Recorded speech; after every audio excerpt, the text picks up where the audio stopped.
श्री गणेशाय नमः। श्री जानकी वल्लभो विजयते। श्री रामचरितमानस बालकांड।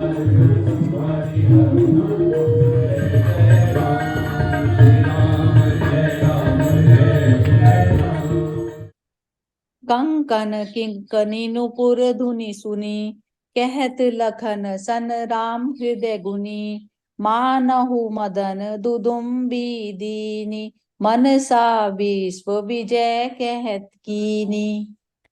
कंकड़, करधनी और पाजेब के शब्द सुनकर श्री रामचंद्र जी हृदय में विचार कर लक्ष्मण से कहते हैं, मानो कामदेव ने विश्व को जीतने का संकल्प करके डंके पर चोट मारी है। अस कही फिरि चितये तेहि ओरा, सिय मुख शशि भरे नयन चकोरा। भय बिलोचन चारु अचंचल, मनहु सकुचि निमित जे दिगंचल। ऐसा कहकर श्री राम ने फिर कर उसको और देखा। श्री सीता जी के मुख रूपी चंद्रमा के लिए उनके नेत्र चकोर बन गए, सुंदर नेत्र स्थिर हो गए, मानो निमि ने, जिनका सबकी पलकों में निवास माना गया है।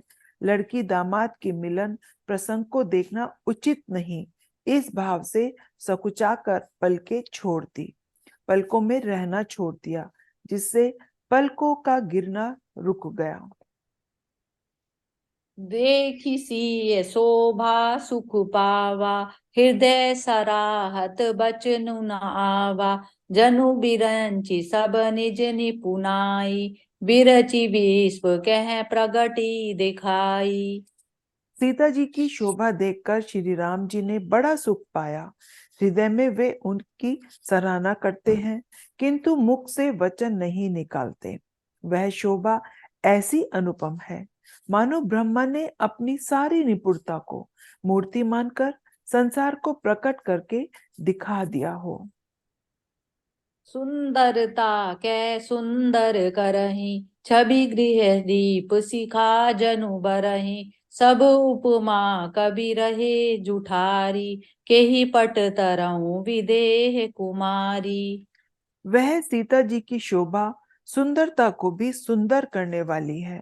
वह ऐसी मालूम होती है मानो सुंदरता रूपी घर में दीपक की लौ जल रही हो। अब तक सुंदरता रूपी भवन में अंधेरा था, वह भवन मानो सीता जी की सुंदरता रूपी दीप शिखा को पाकर जगमगा उठा है, पहले से भी अधिक सुंदर हो गया है। सारी उपमाओं को तो कवियों ने झूठा कर रखा है। मैं जनक नंदिनी श्री सीता जी की किससे उपमा दूं? सिय शोभा हिय बरनि प्रभु, आपनी दशा विचारी। बोले सुचि मन अनुज सन, बचन समय अनुहारी। मंगल भवन अमंगल हारी, प्रभु तो दशरथ अजिर बिहारी। हृदय में सीता जी की शोभा का वर्णन करके और अपनी दशा को विचार कर प्रभु श्री रामचंद्र जी पवित्र मन से अपने छोटे भाई लक्ष्मण से समय अनुकूल वचन बोले। तात जनक तन आये सोई, धनुष जगे जेहि कारण होई। पूजन गौरी सखी ले आई, करत प्रकाश फिरहि फुलवाई। हे तात, यह वही जानकी जी की कन्या है जिसके लिए धनुष यज्ञ हो रहा है। सखियां इसे गौरी पूजन के लिए ले आई हैं। यह फुलवाड़ी में प्रकाश करती हुई फिर रही है।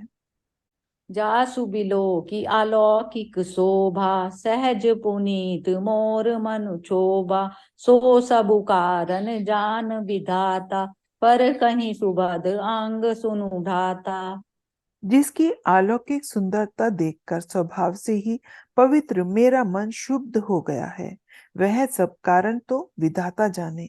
किंतु हे भाई सुनो, मेरे मंगलदायक अंग फड़क रहे हैं। रघुवंश कर सहज सुभाऊ, मनुकुपंथ पगु धरई न काऊ। मोहि अतिशय प्रतीति मन केरी, जेहि सपने पर नारी नहेरी। रघुवंशियों का यह सहज स्वभाव है कि उनका मन कभी कुमार्ग पर पैर नहीं रखता।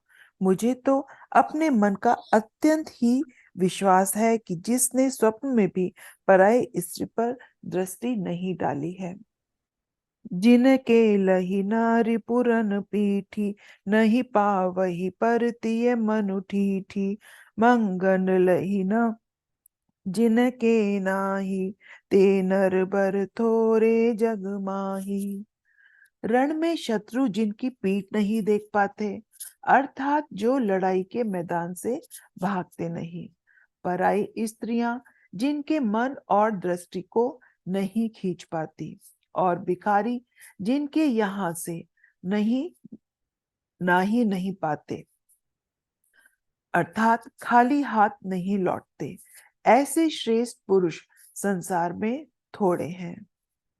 करत बत कही अनुज सन, मन सिय रूप लुभान। मुख सरोज मकरंद छवि, करई मधुप इव पान। यो श्री रामचंद्र जी छोटे भाई से बातें कर रहे हैं, पर मन सीता जी के रूप में लुभाया हुआ उनके मुख रूपी कमल के छवि रूप मकरंद रस को भौरे की तरह पी रहा है। चितवती चकित चहू दिसी सीता, कह गए नृप किशोर मनु चिंता। जह बिलोक मृग सावक नैनी, जनु तह बरिस कमल सित श्रेणी।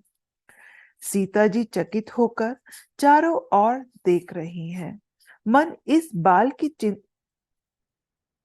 मन इस बात की चिंता कर रहा है कि राजकुमार कहाँ चले गए। बाल मृग नयनी सीता जी जहां दृष्टि डालती हैं, वहां मानो श्वेत कमलों की कतार बरस जाती है। लता ओट सब सखिन लखाए, श्यामल गौर किशोर सुहाए।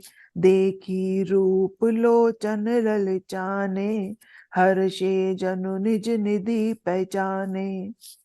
तब सखियों ने लता की ओट में सुंदर श्याम और गौर कुमारों को दिखलाया। उनके रूप को देखकर नेत्र ललचा उठे। वे ऐसे प्रसन्न हुए मानो उन्होंने अपना खजाना पहचान लिया। थके नयन रघुपति छवि देखे, पलकिन परिहरि निमिष निमिषे।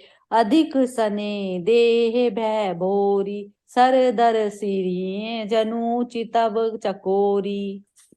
श्री रघुनाथ जी की छवि देखकर नेत्र थकित हो गए, पलकों ने भी गिरना छोड़ दिया। अधिक स्नेह के कारण शरीर बेकाबू हो गया, मानो शरद ऋतु के चंद्रमा को चकोरी देख रही हो।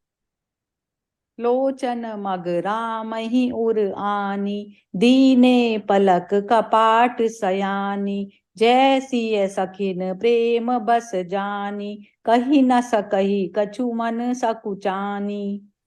नेत्रों के रास्ते श्री रामचंद्र जी को हृदय में लाकर चतुर शिरोमणि जानकी जी ने पलकों के किवाड़ लगा दिए, अर्थात नेत्र मूंद कर उनका ध्यान करने लगी। जब सखियों ने सीता जी को प्रेम के वश जाना, तब वे मन में सकुचा गई, कुछ कह नहीं सकती थी। लता भवन ते प्रकट भे, तेहि अवसर दो भाई। निकसे जनु जुग बिमल बिदु, जलद पटल बिल गाई। मंगल भवन अमंगल हारी, द्रवौ सो दशरथ अजिर बिहारी। उसी समय दोनों भाई लता मंडप में से प्रकट हुए, मानो दो निर्मल चंद्रमा बादलों के पर्दों को हटाकर निकले हों। शोभा शिव सुभग दो बीरा, नील पीत जल जाभ शरीरा। मोर पंख सिर सोहत नीके, गुच्छ बीच बिच कुसुम कली के। दोनों सुंदर भाई शोभा की सीमा है। उनके शरीर की आभा नीले और पीले कमल की सी है। सिर पर सुंदर मोर पंख सुशोभित हैं। उनके बीच बीच में फूलों की कलियों के गुच्छे लगे हैं। भाल तिलक श्रम बिंदु सुहाए, श्रवण सुभग भूषण छवि छाए, विकट भ्रिकुटी कच कर बारे, नव सरोज लोचन रत्नारे। माथे पर तिलक और पसीने की बूंदें शोभायमान है। कानों में सुंदर भूषणों की छवि छाई है। टेढ़ी भौहें और घुंघराले बाल हैं। नए लाल कमल के समान रत्नारे नेत्र हैं। चारु चिबुक नासिका कपोला, हास बिलास लेत मनु मोला, मुख छवि कही न जाई मोहि पाही, जो बिलो की बहु काम लजाही। थोड़ी नाक और गाल बड़े सुंदर हैं और हंसी की शोभा मन को मोह लेती है। मुख की छवि तो मुझसे कही ही नहीं जाती, जिसे देखकर बहुत से कामदेव लजा जाते हैं। उर्मनिमाल काम्बुकल ग्रीवा, काम कलभ कर भुज बल विसीवा, सुमन समेत बाम कर दोना, सांबर कुंवर सठी सुठी लोना। वक्ष स्थल पर मणियों की माला है। शंख के सुंदर सुंदर गला है। कामदेव के हाथी के बच्चे की सूंड के समान भुजाएं हैं, जो बल की सीमा है। जिसके बाएं हाथ में फूलों सहित दोना है। हे सखी, वह सांवला कुंवर तो बहुत ही सलोना है।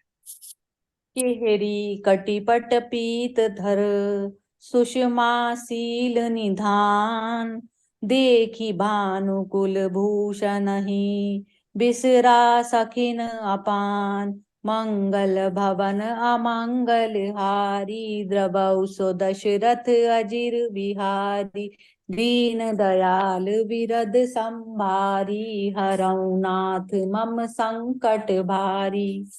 सिंह की सी पतली लचीली कमर वाले पीताम्बर धारण किए हुए शोभा और शील के भंडार सूर्य कुल के भूषण श्री रामचंद्र जी को देखकर सखियां अपने आप को भूल गई। जय सिया राम। जय सिया राम।